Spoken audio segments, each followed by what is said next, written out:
Hi, my name is Robin Lain, and I'm the library liaison to the art department. Today, I'm going to show you how to find credible image sources online. If you have any questions at all about research related to your art classes or to any of the classes that you're taking at Point Loma, please don't hesitate to reach out.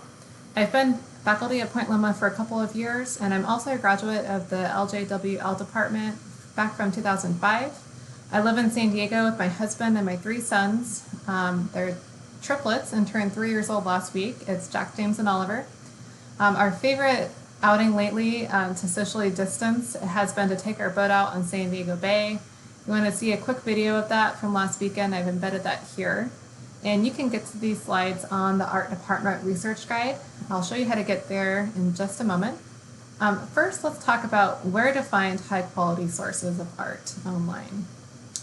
If you can't visit a museum in person to stand in front of the art, the next best thing is to track down the museum's website. If you have an artist in mind, I would recommend typing that person's name into Google and then taking a quick look at the results list, honing in on any result that comes from a museum.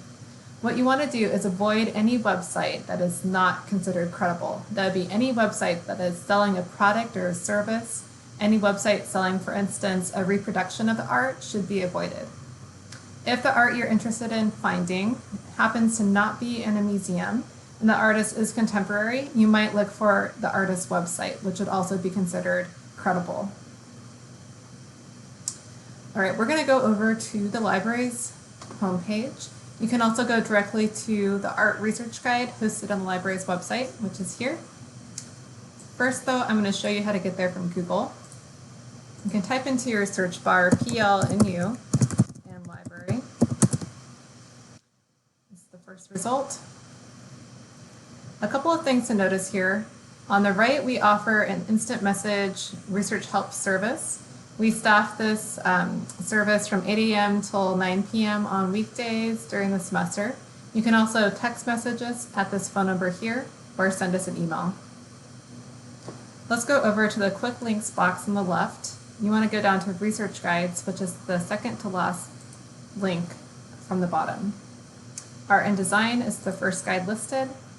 Here I've curated a couple of different types of sources that are considered credible for academic level research. We're going to look at the images page today. I've listed several museum websites here.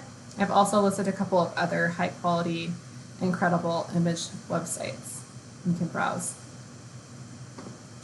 If you happen to need to cite an artwork for an assignment and you're using MLA citation style, I've included examples of how to do that here. There are a couple of pertinent pieces of information that we'll talk about that you want to look for when you're on the website or the webpage for that particular piece of art. And here we have the slides that we're looking at in this video. You can click on this here, and that does include the link to the video of us out on San Diego Bay this weekend. All right, we're going to go back to our slides. When you're looking at a website, you want to pay attention to a couple of pieces of information. You need to know the artist's name, the title of the artwork, the date the art was created, the institution, so the museum or other institution that holds the art, and the city where that is located. You need to know the name of the website and the URL to get back to that particular web page. These pieces of information are needed to create an MLA citation. Let's go back to a Google search. So let's just type in our search box here. Let's say we're interested in pictures of swimming pools. I know David Hockney is popular for his modernist paintings of swimming pools. So I've typed in his name here and the keyword swimming pool. I don't have any particular painting in mind. I just want to see what's out there. Here we have a Wikipedia page at the top. We also have a website called artsy.net. Not familiar with them. Another website here, Christie's Auction House. Let's look for a museum. So here we have the Tate. So that's the Tate Modern Museum in London. We click on this. Here we have one of Hockney's popular pull images. It tells us the name of the website is Tate. Here's the artist's name. The title of the painting is A Bigger Splash, created in 1967. The name of the museum and the website are the same, so if you were to cite this in MLA, both Tate would go in your citation as the museum name, and then the name of the website would go in italics as Tate. And here we have our URL. It gives you a little bit more information on the art if you're interested in reading that. So this would be considered a credible source.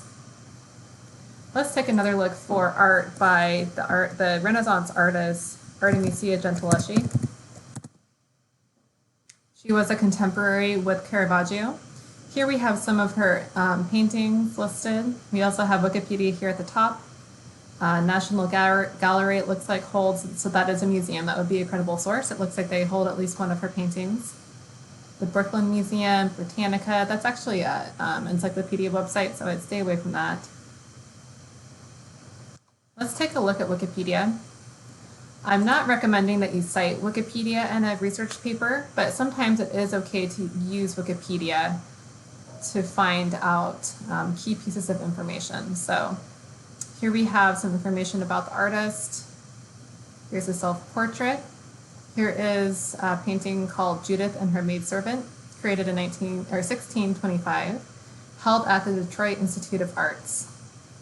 Another way to properly use Wikipedia in academic research is to take a look at the references list at the bottom of the page.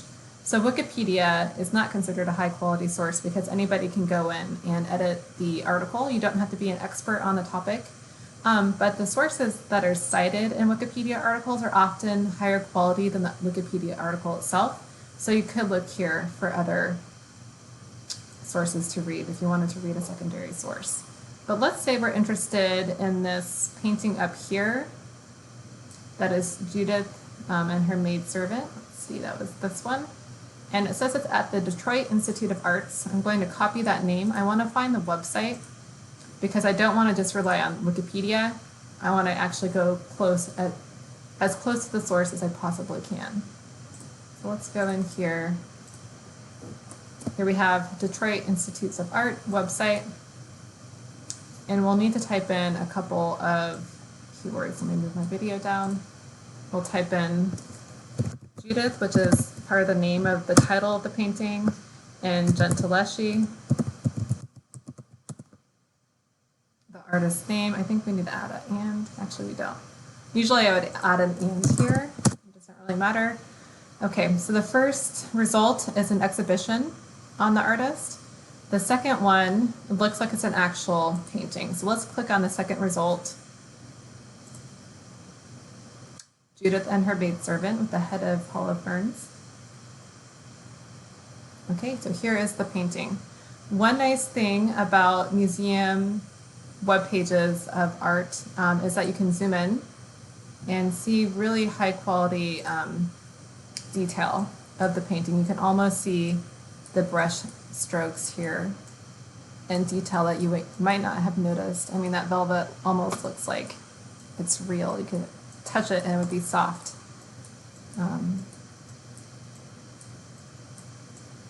So the information we would need for an MLA citation would be the artist's name, which we have here. Go back. Artemisia Gentileschi. The name of the art itself is here.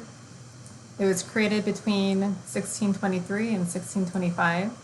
And we know that it is held at the Detroit Institute of Art.